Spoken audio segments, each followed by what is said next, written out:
अगस्त 26, 2025 दिन मंगलवार पंजाब के पठानकोट ज़िले के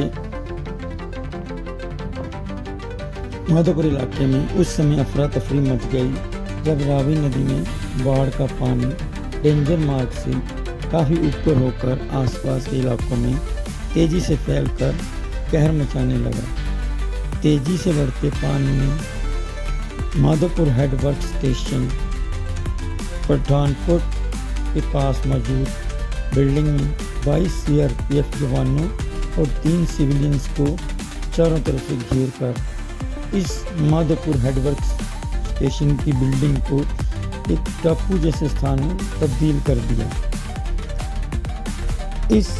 अब इस बिल्डिंग में ना तो कोई अंदर जा सकता था और ना ही बाहर आने का कोई रास्ता बचा था। रावी नदी का पानी तेजी से इस पुरानी बिल्डिंग को चारों तरफ से घेरता जा रहा था। इसमें मौजूद 22 सीआरपीएफ जवान और 3 सिविलियन ने ऐसे मुश्किल समय में बिल्डिंग की छत पर जाकर शरण दी।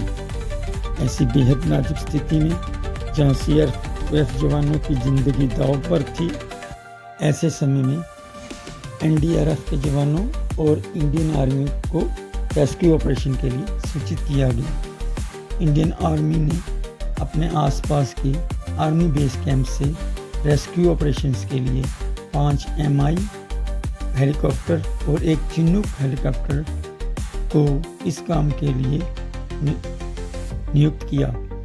अब माधोपुर हेडवर्क स्टेशन की बिल्डिंग के ऊपर कुछ ही देर में भारतीय सेना का हेलीकॉप्टर इस बिल्डिंग की छत पर मंडराने लगा।